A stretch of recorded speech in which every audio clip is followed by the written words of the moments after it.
odiabas? Bueno, tampoco era para tanto, era raro. No era raro.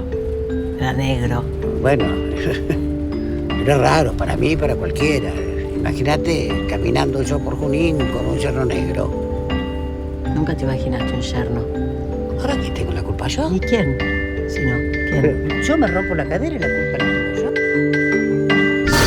Las siamesas son Clota y Estela, que son madre e hija, dos mujeres que viven hace muchos años una relación de madre e hija, pero muy endogámica, casi patológica, en donde no pueden de alguna forma pensarse una sin la otra. La aparición de otras personas pueden ser sentidas más que nada por la madre como un atentado a esa posibilidad de romper algo de esa unión.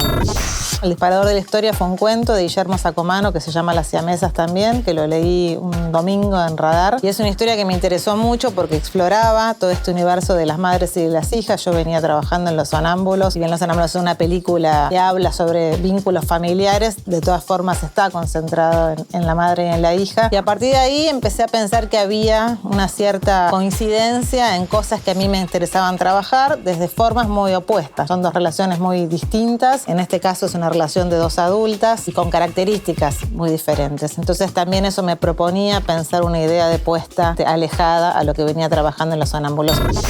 Estela. ¿Qué? Te dije... ¿Qué? ¿Qué, mami?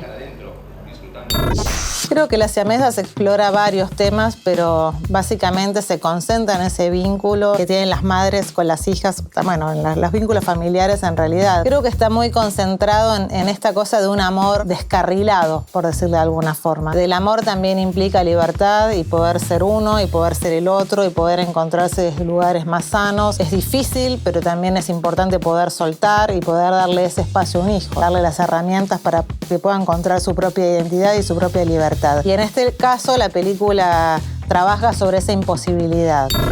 El proceso de adaptación fue un trabajo que hice junto con Leonel D'Agostino. Yo venía trabajando con él ya anteriormente en Un Amor y ahora estoy trabajando también en una nueva adaptación. Uno tiene que encontrar el espíritu de esa historia, también pensar que es otro lenguaje. Se tomó algo del vínculo principal, pero aparecieron nuevas tramas que tenían que ver más que nada con el mundo de Estela, con el mundo de los hombres, con la posibilidad de verse distinta, con esa llegada al mar. La película es muy diferente en relación al final. El final del cuento es un final en que los dos personajes de alguna manera mueren y a mí me interesaba encontrarle otro costado. Creo que una de las cosas también interesantes es tomar cosas del cuento, pero también saber traicionarlo. Como que hay algo de esa traición que me parece que es lo que hace que uno pueda armar una obra nueva, un trabajo nuevo. Y de pronto te dio por hablar de tu padre, con Enrique, Sí. Si te hubiera dejado todo lo que tenía, le hacías un monumento. Escribimos con Leonel para que esa película pueda ser filmada en 15 días. Entonces esa premisa fue importante también a la hora de pensar, como fue un poco en paralelo el trabajo de la adaptación, el proceso de escritura a la idea de puesta. Siempre teníamos en claro que era una película que tenía que funcionar de una manera muy sintética. Decidimos filmar el micro en un estudio, todo lo que es de día y de noche, salvo un día de rodaje en movimiento. Todo lo demás fue en un estudio. Fue casi experimental, como se iluminaba esas noches y esos días. Hubo todo un gran proceso de postproducción en todo ese movimiento, de vibración del micro y un trabajo sonoro. Entonces filmamos en ese estudio, cerca de Lima, Varadero, y el final se filmó en el final de Villa Gesell, en Villa Gesell Sur, muy concentrada, ¿no? Eran pocas locaciones y este final de la playa.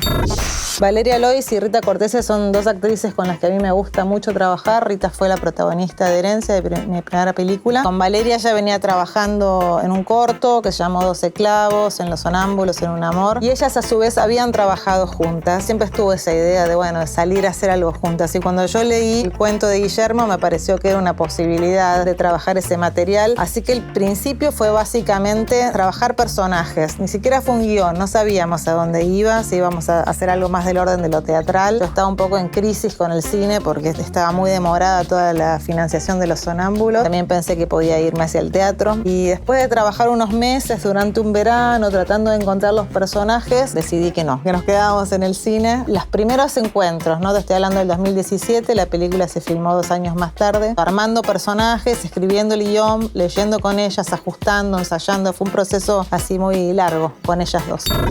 Hubo una escena que es la escena de la pelea final de esos dos personajes. Todo ese día de filmar en esa ruta noche con este armado de la lluvia después fue complejo. Y esa escena para mí necesitaba un tiempo de encontrar el tono y que las dos estuvieran muy ajustadas en lo que tenían que hacer.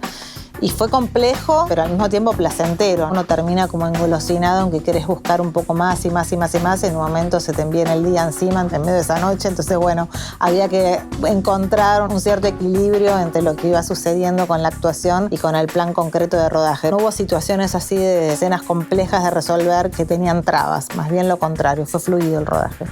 Vamos, dale, vamos. ¡Pero qué egoísta que sos! ¿Pero que te cayeron 2 departamentos de arriba y qué hiciste? ¡Cállate! ¡Cállate! ¿Egoísta? ¡Cállate! ¡Cállate! La pandemia trajo es incertidumbre y en relación al cine y al futuro del cine también. Quedamos todos muy golpeados, la industria quedó muy golpeada y hay que ver en un país que va a tener que salir un poco de las cenizas cómo se rearma. La verdad que es incierto y es preocupante.